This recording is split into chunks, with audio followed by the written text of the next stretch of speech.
The night the world changed for Kai Blackwood started like any other storm. Cold, violent, unforgiving, much like the man himself. Thunder rumbled across the dark sky as rain pelted against the windows of the Blackwood estate. The wind howled through ancient trees that lined the property walls, bending them toward the earth as if in submission. Inside, a grandfather clock struck midnight, its chimes echoing through marble hallways. At 28 years old, Kai had already buried a father, inherited an empire built on shadows, and learned that the only thing softer than mercy was weakness. He wore his reputation like armor. The scar on his left cheek served as a permanent reminder of the night he had refused to beg for his life. His enemies had tried to break him that night. They had failed, and they had paid dearly for the attempt. Tonight, as lightning split the sky above his estate, he sat alone in his study, reviewing documents that would decide the fates of men who would never know his name. Papers shuffled beneath his fingers, his pen scratched against expensive stationery. A crystal glass of whiskey sat at his elbow, the amber liquid catching the lamplight. He reached for his phone and dialed his second-in-command. When Marco answered, his voice carried the nervous edge that everyone's voice carried when speaking to the Don. Kai asked about the shipment from the eastern port. Marco assured him everything had gone smoothly. Clean arrival, no complications. Kai asked about the payment from the Rossetti account. Marco confirmed it had cleared that afternoon, every penny accounted for. Kai ended the call without pleasantries. He never wasted words on things that didn't require them, a control, order, precision. These were the pillars of Kai's existence. His world operated like clockwork, with every cog in its place and every variable accounted for. Chaos was for lesser men, emotion was for fools, or so he believed. A sudden urgent knock shattered the silence of his study. Before he could respond, the door flew open. Victor, his most trusted guard, stood in the doorway. The older man was breathless, his face pale despite years of witnessing things that would break ordinary men. Kai demanded an explanation with ice in his voice. He reminded Victor that he didn't need to do anything, and if there was a problem, Victor should handle it himself, but Victor shook his head. He said he couldn't handle this one. None of them could. Someone had left something at the front gate. A basket. Kai waited.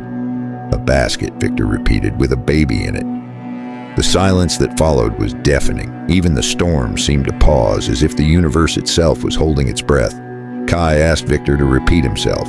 Victor explained that it was a newborn, just lying there in the rain.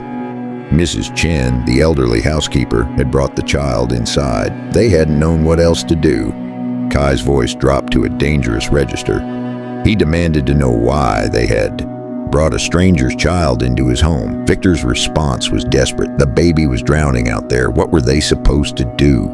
Kai rose from his chair. His footsteps were sharp and purposeful as he moved through the halls of his estate. His mind raced through possibilities, a trap, a message, some rival's desperate attempt to destabilize him. But a baby? Even for his world, that was unusual. He burst through the double doors leading to the main kitchen. The scene before him was chaos. Multiple staff members crowded around the center island, their voices overlapping in panic. And cutting through all of it was a sound that seemed to pierce directly into his skull. A baby's wail, loud, piercing, inconsolable. Mrs. Chen, who had served the Blackwood family for 40 years, held the tiny bundle against her chest. She tried everything, shushing, rocking, gentle words, nothing worked. The guards offered useless suggestions. Maybe the baby was hungry. Did they have any baby things? Why would they have baby things? Kai's voice cut through the noise like a blade. One word, enough. Every adult in that kitchen froze instantly. The guards, the household staff. Even Mrs. Chen went still, though her arms continued their desperate rocking motion. All eyes turned to the man in the doorway. 6 feet of cold authority stood before them. His dark hair dripped with rain from his walk across the courtyard. His steel-gray eyes fixed on the wailing bundle with an expression of controlled fury. The baby continued crying, oblivious to the power dynamics of the room. Kai demanded an explanation for why there was an infant in his kitchen. Mrs. Chen's voice trembled as she explained. The baby had been at the gate in a basket. There was a note. Kai held out his hand. Mrs. Chen passed the water-stained paper to a guard who delivered it to the boss. The note was simple. The letters were smeared from rain, but still legible. Kai read the words aloud. Please protect her. They're coming for her. She has no one else. Her name is Jade. The baby, as if knowing she was being discussed, cried even harder. Kai dismissed the situation entirely. He instructed Victor to call the authorities, social services, whatever they were called. They could collect this child and take her where she belonged. Victor hesitated. Kai asked if he had stuttered. This child belonged to someone, or to the state, not to him. Mrs. Chen found rare courage in that moment. She pointed out that it was the middle of the night, in the middle of a storm. Surely the authorities couldn't come until morning. Kai conceded this point with visible irritation. Fine, they could come in the morning. In the meantime, someone should put the child somewhere quiet. He turned to leave. But as he reached the doorway, the baby's crying shifted. It became more frantic, almost pleading, as if the tiny creature somehow knew that her one chance at salvation was walking away. Mrs. Chen's soothing words grew more desperate. Oh, sweetheart, please, I know. The guards winced at the volume. One suggested that maybe the baby was sick. Should they call a doctor? Another commented that she sounded healthy enough to him. Those were some serious lungs. Mrs. Chen admitted defeat. The baby wouldn't take the milk they'd prepared. She wouldn't settle. In all her years, the housekeeper had never seen a baby this upset. Kai stopped at the door. He should have kept walking. Every instinct built over years of survival told him to leave this problem to others. Attachments were anchors. Caring was a vulnerability his enemies would exploit without hesitation, and yet, that sound, it cut through his defenses like nothing else had in years. Not the threats of rivals, not the memory of his father's blood on his hands, but this tiny, helpless creature screaming into the void for someone, anyone, to answer. He cursed under his breath and turned around. His footsteps were sharp and impatient as he crossed back to where Mrs. Chen stood. He told her to give him the baby. Ms. Chen stared at him in disbelief. She asked if he was serious. Kai's patience had evaporated entirely. The noise was going to wake every dog in the county. Clearly, none of them knew how to handle this.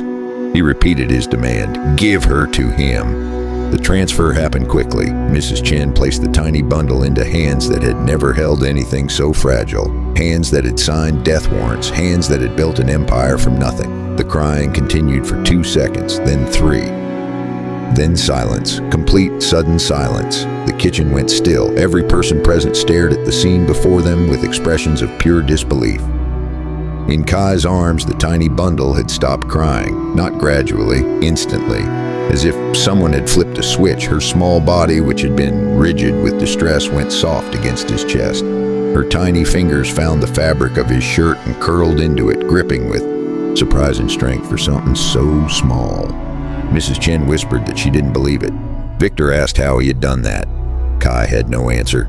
His breathing was the only sound in the room now. Slow, uncertain. He looked down at the child in his arms. She was impossibly small. Her face, still damp from tears, had relaxed into peaceful stillness. Her skin was soft and warm against his chest. And then, as if she had been waiting for exactly this moment, she opened her eyes.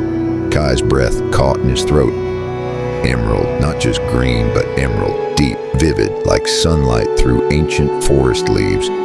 Those eyes looked up at him with a trust that made no logical sense. She had never met him. She had no reason to feel safe, and yet in that gaze there was something that struck him deeper than any knife ever had. Recognition, as if she'd been waiting for him all along. Her name escaped his lips before he could stop it. Jade. The baby made a soft, cooing sound and closed her eyes, falling into peaceful sleep against his chest. Mrs. Chen's awed whisper broke the silence. The baby was asleep. She had just fallen asleep. Kai cleared his throat, trying to regain his composure. He insisted it meant nothing. She was exhausted. Anyone could have calmed her. Victor respectfully disagreed. They had all tried. Mrs. Chen had held her for 20 minutes. Whatever Kai had done was different. Kai insisted he hadn't done anything. Mrs. Chen's voice was gentle, almost tender. Maybe, she suggested, the baby had just needed him. The storm continued outside, but somehow it sounded gentler now. Rain still fell, but the thunder had moved into the distance. Kai stood frozen. The sleeping infant pressed against his heart. Every logical part of his brain screamed at him to put her down, to walk away. to let this be someone else's problem, but his arms wouldn't move. He announced stiffly that social services should be called in the morning. Until then, the child would stay in the guest room. Mrs. Chen should find someone to watch her. Mrs. Chen agreed immediately. She reached out to take the baby back, but as her hands approached, Jade stirred. A small distressed sound escaped the infant's lips. Her tiny fingers tightened on Kai's shirt. Kai told her to wait. Mrs. Chen froze. Kai struggled with himself for a long moment. His jaw tightened. His pride warred with something he couldn't name. Finally, with great reluctance, he announced that he would take her to the room himself. He just needed someone to tell him where. And so in the darkest hours of the stormiest night of the year, the most feared man in the city walked through his mansion with an abandoned baby cradled against his chest. Her tiny hand still gripped his shirt.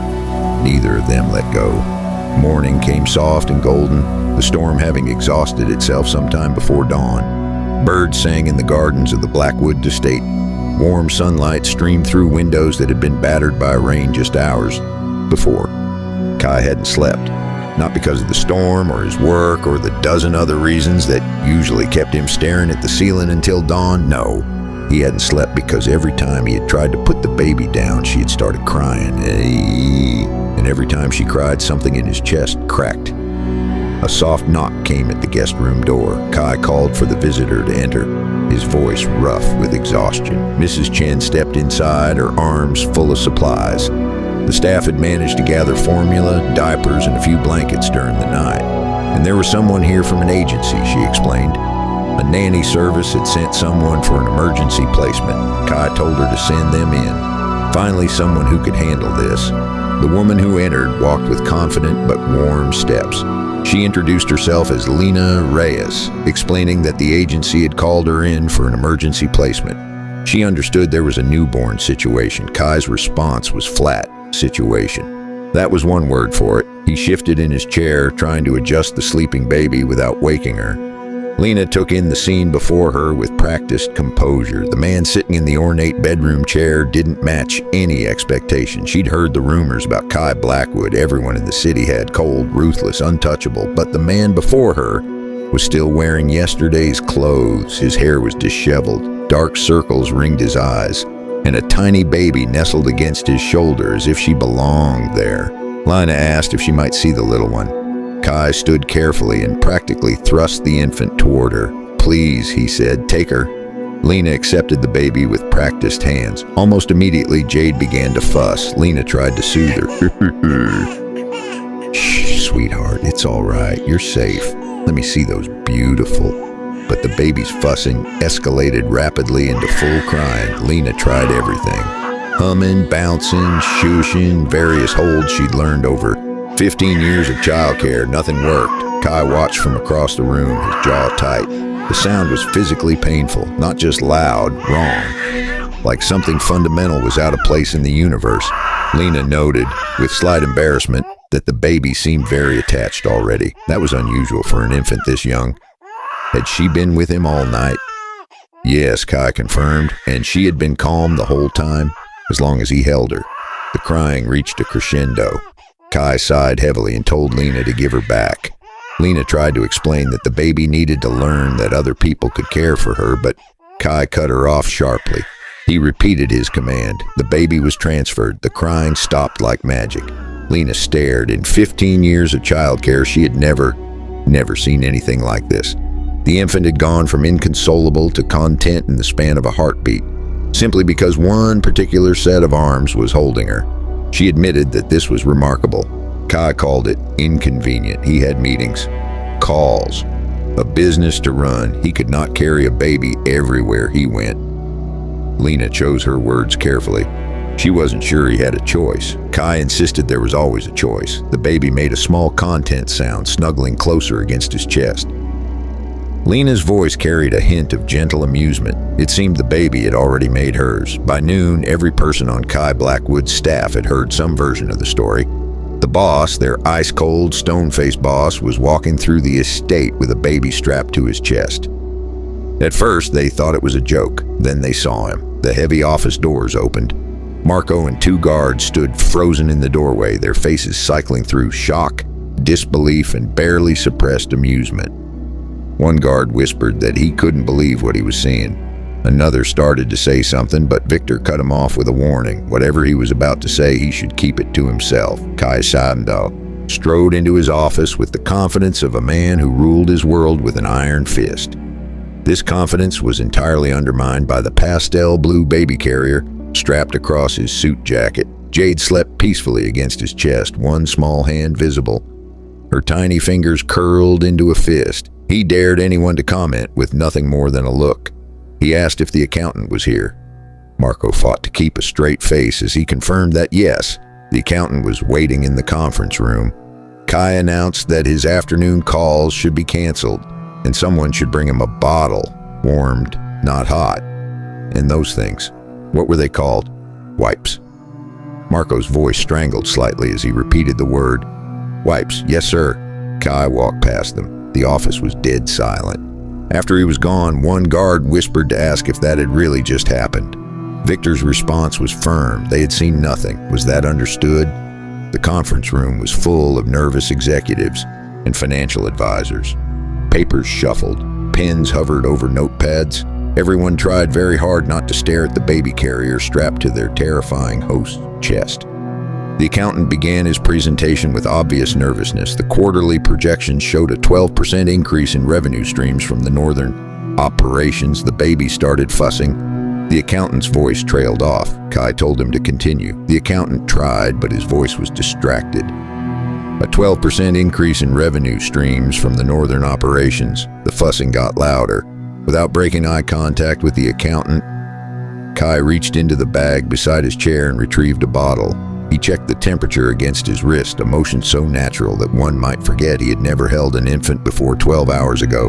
He guided the bottle to Jade's mouth. The baby latched on. Soft suckling sounds replaced the fussing. Peace returned to the conference room. Kai nodded. The accountant had been saying something about 12%? The accountant swallowed hard and continued. Later that day, Lena recounted the scene to Mrs. Chen in the kitchen. She said she had never seen anything like it. One minute he was discussing shipping routes and financial projections. The next, he was burping a baby over his shoulder without even pausing the conversation. Mrs. Chen asked about the baby's demeanor. Lena shook her head in wonder. Happy as could be. As long as she could hear his heartbeat, that child was at peace. By evening, the guest room had been transformed into a nursery. A crib ordered from the city's finest baby boutique arrived within hours. Paid double for same-day delivery. Soft blankets lined every surface. A mobile with silver stars hung above the crib, catching the lamplight. Everything a child could need.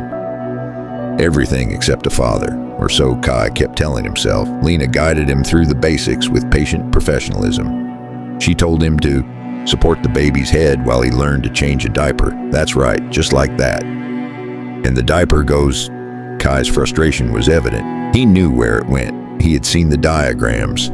Lena couldn't hide her surprise. Diagrams? Kai explained that he had instructed Victor to research infant care protocols. There were diagrams. Of course there were, Lena replied, biting back a smile.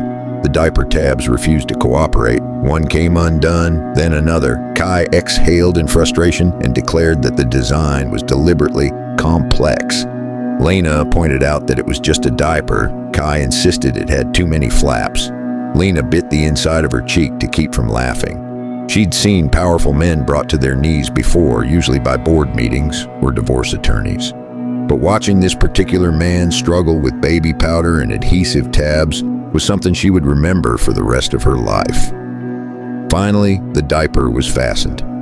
Kai's satisfaction was far too intense for the accomplishment. There, he announced.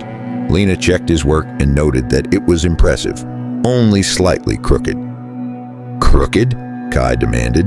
Lena assured him the baby would survive. Was he ready for the onesie? More fabric rustling. The baby made happy gurgling sounds as Kai attempted to navigate tiny armholes and impossibly small buttons. He muttered under his breath about 67 buttons on a garment the size of his hand. He demanded to know who designed these things. Lena laughed openly now. She promised that he would get faster. After several moments, the baby was dressed. She cooed contentedly as Kai lifted her into his arms. In the soft glow of the nursery lamp, her eyes opened again. those impossible jewel-bright green eyes fixed on his face. She smiled. Kai's breath caught. He tried to speak but could only manage a single syllable. Lina's voice was warm as she explained that babies usually didn't smile intentionally at this age. It was supposedly just reflex. Kai watched the infant's face. "That wasn't reflex," he said quietly. "No, it wasn't." In that moment, as Jade looked up at the man who had found her in the storm, her small face transformed with pure, innocent joy. Not gas. Not accident. A smile meant for him alone, and somewhere in the frozen landscape of Kai Blackwood's heart, something stirred, something warm, something dangerous. He spoke to the baby in a voice that was almost tender. "What are you doing to me, little one?" 2 days passed. The storm was a distant memory now, replaced by clear autumn skies and the careful routines of infant care. In his office, Kai sat at his desk with the baby sleeping in a designer carrier beside him. One hand rested gently on her stomach while the other reviewed documents. The feared Don of the Blackwood Empire was multitasking. Victor knocked and entered with a folder in his hands. His face was grim. He announced that they had information about the child. Kai's typing stopped. The room went very quiet. He told Victor to explain. Victor laid out what their people had discovered. They had traced the basket. The blanket the baby had been wrapped in was custom, embroidered with a specific family crest. It had taken some digging, but the results were conclusive. A folder slid across the desk. Kai opened it to find photographs, documents, and a family tree tracing back generations. At the top was a name that made his blood run cold: the Morettis. Victor confirmed it. The baby was the only surviving heir of Carlo Moretti. The baby stirred in her sleep. Kai's hand automatically moved to soothe her, a gesture that had already become instinct. Carlo Moretti. A name that had shaped the underworld for decades before his unexpected death 6 months ago. A man who had been neither ally nor enemy to Kai, simply a force of nature that existed in parallel. His empire had been dismantled after his death. His assets were frozen pending the resolution of his estate, which was worth, according to the file, nearly $300 million. Kai demanded to know how Moretti had a child that no one knew about. Victor explained the circumstances. No one knew except Carlo's mistress, a woman named Elena. She had died in childbirth 3 weeks ago due to complications. Before she died, she must have arranged for the baby to be brought here. Kai asked why Elena would send the child to him specifically. Victor hesitated. They were still piecing that together. But there was something else. Elena's note had mentioned that they were coming for the baby. Victor had found out who they were. Another document slid across the desk. More photographs, this time showing faces that Kai recognized. Distant Moretti relatives, cousins, second cousins. Connections so removed they were practically strangers. Yet their expressions, captured in surveillance photos, spoke of greed, desperation, hunger. Victor explained that Carlo had no love for his extended family. He had cut them off years ago, but with an heir, a legitimate heir, they could contest the frozen estate. They could claim guardianship and take control of everything. Kai's voice was slow and cold as understanding dawned. They didn't want the child. They wanted the money. Exactly, Victor confirmed. Word on the street was that they had been searching for weeks. Hospitals, orphanages, private clinics. They knew Elena had a baby somewhere. Kai looked down at the sleeping infant. When he spoke again, his voice was ice. He asked what would happen if they found her. Victor's answer was grim. They would file for guardianship. They would put her in their custody and drain every dollar from her inheritance. And once she was no longer useful, the words didn't need to be spoken. In their world, children were either assets or liabilities. A 3-week-old baby with $300 million tied to her name was the ultimate asset. And assets, when depleted, were often discarded. Kai stood, his voice cold as steel. He asked how long before they tracked her here. Victor admitted he didn't know. Days, maybe hours, if they had better intelligence. But if Elena knew to send her here, others might know too. Kai lifted the baby from her carrier. She stirred, then settled against him. His orders came rapid and decisive. Double the perimeter guards, full security protocols. No one enters or exits without his approval. Victor asked about social services. They had called again that morning. Kai's response was sharp. Tell them she's no longer available. Victor's surprise was evident. Kai looked down at the child in his arms, Jade. Her green eyes were still closed, her tiny features peaceful. She trusted him completely. This man she barely knew. This man the world called monster. She had placed her life in his hands simply by stopping her tears. And for the first time in years, Kai Blackwood felt something he had thought was dead inside him. Purpose. His voice was quiet but fierce. No one was taking this child. Not the state, not those vultures, no one. The next 48 hours passed in a state of quiet siege. The Blackwood estate, already formidable, became a fortress. Motion sensors lined the walls. Guards patrolled in shifts. And inside, Lena and Mrs. Chen worked to maintain some sense of normalcy. Feeding schedules, nap times, the careful rituals of infant care. All while Kai watched, waited, prepared. At 3 in the morning, an alarm pierced the silence. A guard's urgent voice crackled over the radio. Movement at the east wall. 4 individuals. They were trying to breach the perimeter. Then static, then silence. Kai responded immediately over his own radio, demanding a report from Victor. Victor's voice was tense. Intruders at the east perimeter. Silent approach. They had cut the auxiliary lines. Kai moved quickly through the house, his footsteps sure despite the darkness. In the nursery, Lena was already awake. Her training kicked in, and she had Jade bundled and secure against her chest within seconds, but the baby was stirring, sensing the tension, beginning to fuss. Lena tried to keep her calm. "Shh, sweetheart, it's okay. It's okay." But the baby's fussing grew louder. Lena's worry increased. No, please stay quiet, please." The door burst open.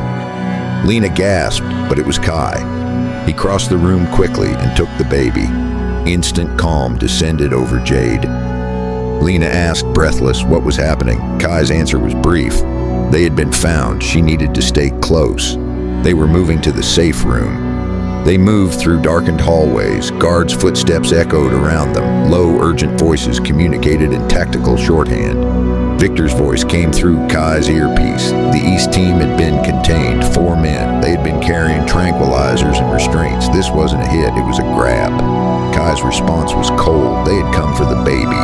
Victor confirmed that the intruders weren't talking yet, but their equipment was professional. Someone had paid serious money for this operation. The safe room was deep in the house. Reinforced walls, independent power. Enough supplies to last weeks. As the door sealed behind them, Lena watched the man before her transform. Gone was any trace of the reluctant guardian. Gone was the man fumbling with diaper tabs and bottle warmers. In his place stood what Kai Blackwood truly was. A predator defending his territory. He was on his phone immediately, his voice deadly calm. He demanded names from his intelligence contact. Who hired them? Who funded them? And he wanted the information within the hour. The contact on the other end started to say that these things took time. Kai cut him off. 1 hour. After that, he would stop being patient. The phone snapped shut. Lena asked quietly what would happen now. Kai looked down at the baby in his arms. Her green eyes were open, watching him with complete trust. He spoke softly. The words meant only for Jade. Now he would make sure no one ever tried to take her again. Hours passed in the safe room. The phone buzzed with updates. The baby slept. Lena dozed in a corner while Kai worked, coordinating with his security, gathering intelligence, building a picture of his enemy. The Moretti cousins, it turned out, were even more desperate than he had thought. His intelligence contact delivered the findings over the phone. Antonio Moretti, Carlo's second cousin, had organized the grab. He had been hemorrhaging money for years. Bad investments, gambling debts. The inheritance was his last shot. If he could get custody, he could liquidate everything, but there was a complication. Kai demanded to know what complication. The contact explained carefully. Elena, the baby's mother, had left a will. It was sealed until the child was placed in protective care. But through contacts in family court, they had managed to get a preview. Kai waited. The contact continued. Elena had named Kai specifically as the child's guardian. Complete silence followed. Kai asked him to repeat that. Elena had worked for him, the contact explained. 5 years ago, Kai had helped her get out of a bad situation. He'd given her money to start over. She never forgot it. Kai's memory stirred. A young woman, barely 20, trapped in a relationship that was slowly killing her. He had intervened for reasons that weren't entirely clear, even to him. A rare moment of mercy in a merciless world. She had named the baby after his eyes, he realized suddenly. Green. Jade. Elena had always said his eyes reminded her of forest shadows, dark but alive. The contact continued. The will was ironclad. If Kai accepted guardianship, no court in the country would give the Morettis custody, but if he refused, the baby would go into the system, and the Morettis would contest from there. This was the moment, the crossroads that would define everything that came after. In one direction lay the life he knew, ordered, controlled, alone. In the other lay chaos, vulnerability, the endless, terrifying responsibility of another human being depending on him. A human being who had stopped crying in his arms, who had smiled at him when she should have been too young to smile, whose green eyes saw something in him that he had never seen in himself. His voice was quiet when he finally spoke. He told his contact to prepare the guardianship papers. He would sign them tonight. The contact's surprise was evident. Kai confirmed he had heard correctly. The phone disconnected. Lena stirred awake. She asked groggily if there was any news. Kai looked at the baby. He announced simply that he was keeping her. A moment of stunned silence followed. Lena chose her words carefully. She pointed out that he didn't have to do this. He could still arrange for proper adoption services. There were protocols. Kai knew all of that. Lena pressed gently. Was he sure? Kai stood, the baby cradled against his shoulder. The baby's mother had trusted him, he explained. She had sent her to him across the city in the middle of a storm because she believed he would protect her. He didn't break faith with the dead. Lena's voice was soft. She asked if that was the only reason. Kai didn't answer for a long moment. The truth was more complicated than duty, more frightening than faith. The truth was that in 3 days, this child had cracked open something inside him that he had spent his entire life fortifying. She needed him, and maybe, just maybe, he needed her too. His voice was almost inaudible when he finally responded. No, it wasn't the only reason. The crisis resolved more quickly than expected. Victor's voice came through the radio, announcing that the intruders had been handed over to contacts and law enforcement. They would face charges. Kai asked about the Morettis. Victor's report was satisfying. They had reached out to mutual associates, let them know certain facts about Kai's intentions regarding the child. Antonio Moretti had received a visit that evening. Several associates of considerable influence had explained that any further attempts to pursue the child would be considered a direct challenge to the Blackwood organization. Kai smiled. It was a cold expression, the smile of a man who had just deployed an arsenal without firing a single shot. Victor continued. Antonio was withdrawing his custody petition. The other relatives were following suit. Nobody wanted this fight. Kai's response was simple. They never did.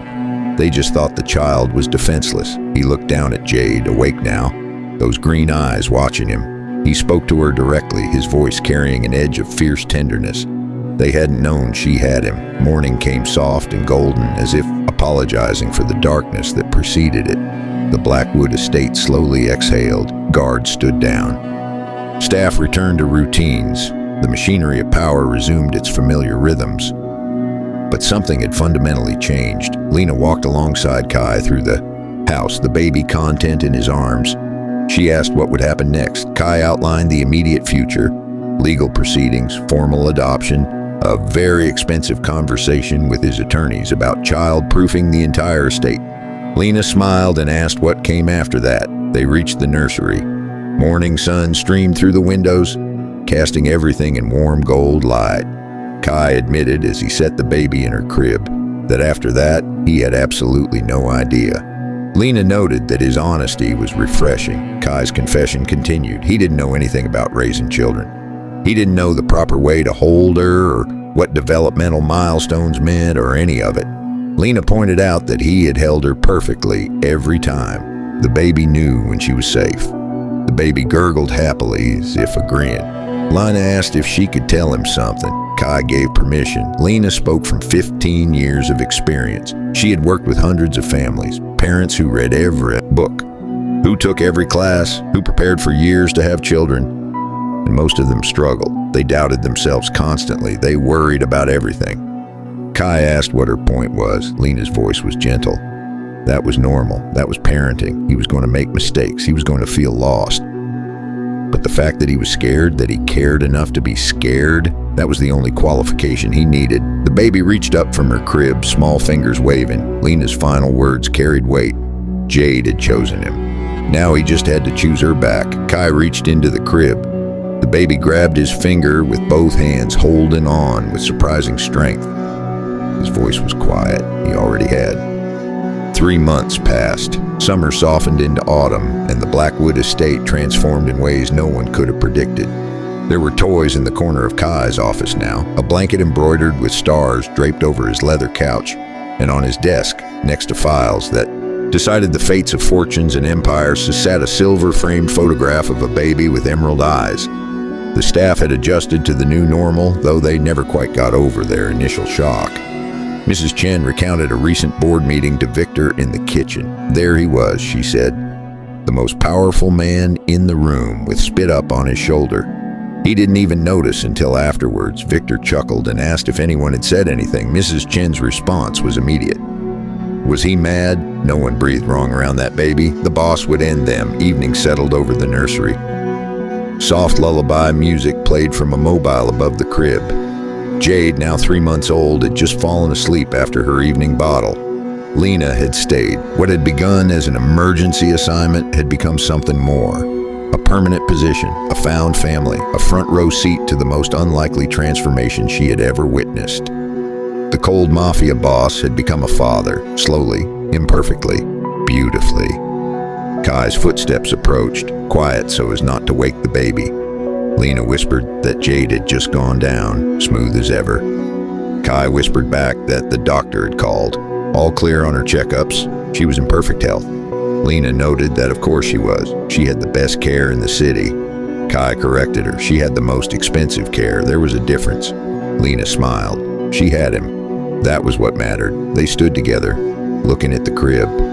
The nursery had become a sanctuary. Soft lights, gentle colors, the scent of baby powder and clean cotton. It was the furthest possible universe from the dark rooms where Kai conducted his business.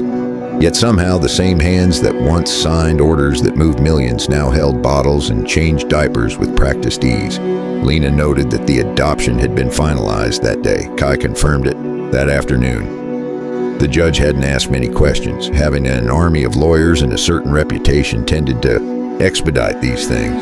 Lena asked if it was official now. Kai reached into his jacket and withdrew a document. Jade Blackwood, that was her name now. Legally, permanently, he held the adoption certificate. There was emotion in his voice, barely contained. She had a family, he said, a real one. Lena asked gently about the Morettis. Kai reported that they were scattered. Antonio Moretti had left the country after debt collectors found him. The others had accepted that pursuing any claim would be inadvisable. Lena asked if the baby was safe now. Kai's answer was immediate and fierce. She would always be safe. He would make sure of it. The baby stirred slightly in her crib, making soft sounds. Lena left quietly, understanding that some moments were meant to be private. She closed the door behind her, leaving father and daughter alone in the gentle glow of the nightlight. Kai moved to the crib. The baby's soft breathing was the only sound. He steadied his own breath as emotions he had spent a lifetime suppressing rose to the surface. He spoke softly, only to her. He told her that he wasn't supposed to keep her. When they left her at his gate, he had called social services. He was going to send her away before sunrise. He lifted her gently. She made a happy sound and nestled against his chest. He continued speaking. He had told himself it was because she was a liability, a complication, something that didn't fit into his world of control and order. He had told himself a lot of things. He carried her to the window, where the last light of sunset painted the sky in shades of gold and violet. Outside, the world continued its endless turning, full of danger, full of darkness, full of all the things he had built his life to master. But in here, in this room, none of that mattered. He admitted the truth. He had been afraid. The baby cooed. One small hand reached up to touch his face, to touch the scar on his cheek. His voice caught as he continued. He had never been afraid of anything. Not pain, not death, not any of the enemies who wanted to put him in the ground, but her. A 7-pound baby with green eyes, she had terrified him. Her tiny fingers traced the scar. She didn't flinch from it. She didn't see it as something ugly or frightening. She just touched it, curious, accepting, as if it were just another part of the man she trusted above all others. He explained why she scared him, because she made him feel something he had sworn never to feel again. Hope. The idea that maybe he wasn't too broken, maybe the world wasn't too dark, maybe there was still something worth protecting beyond his empire and his name. He kissed her forehead gently. She made a contented sound. His voice dropped to a whisper. He used to see the world in black and white. Everyone was either useful or dangerous. Every situation was either controlled or chaotic. There was no room for color, for warmth, for anything that couldn't be calculated. He held her close, this tiny creature who'd rewritten every rule he had ever made for himself. Outside, his guards patrolled and his empire operated, and the world continued to spin in its endless gray cycles. But inside his arms, there was light. His final monologue came thick with emotion. But now, he said, now his favorite color was green. The baby sighed contentedly, settling against him. He continued, his voice soft. Her green eyes, they were the most beautiful things he had ever seen. Every time she looked at him, he saw everything he never thought he could have. A future, a family, a reason. He settled into the rocking chair. The gentle creak of wood marked a slow, peaceful rhythm. The sun finished its descent, painting the nursery in shades of twilight blue. Outside, the first stars appeared, distant points of light in the infinite dark. And inside, the most feared man in the city held his daughter close, no longer fighting the warmth that had taken root in his chest. His words were almost inaudible now. He told her he loved her. He didn't know he was capable of this. He didn't know he had this left in him, but he loved her more than anything in this world, and he would spend every day proving it. The baby was asleep now, peaceful, safe. He admitted he was going to mess this up. He was going to make mistakes. He was going to buy too many toys and worry too much and probably scare away every boyfriend she ever brought home. A soft laugh escaped him, rare and genuine. But he was going to be here every day, every nightmare, every first step and first word and first heartbreak. He was going to be the father he never had, and she was going to grow up knowing, really knowing, that she was loved. He leaned back in the chair, the baby secure against his chest, her small hand still resting on his heart. The same heart that had been frozen for so long. The same heart that she had thawed without trying. His final words were barely a whisper. Thank you for choosing him, for crying until he held her, for not giving up on him even when he tried to give up on himself. She saved him, he told her. She saved him. Silence filled the nursery, peaceful breathing, the gentle rhythm of the rocking chair, and so the story found its ending, not with violence or vengeance, but with something far more powerful. A man who thought he had no heart discovered it had simply been waiting for a stormy night, waiting for a basket at the gate, waiting for a tiny child with emerald eyes who needed him as much as he needed her. The world outside would continue to be dark and dangerous. There would be more threats, more challenges, more moments that tested the limits of his protection. But none of that mattered, because Kai Blackwood, the most feared man in the city, had finally found something worth more than power. He had found his daughter, and he had found himself. The end. Thank you for listening. Subscribe for more emotional audio dramas. Leave a comment telling us your favorite moment.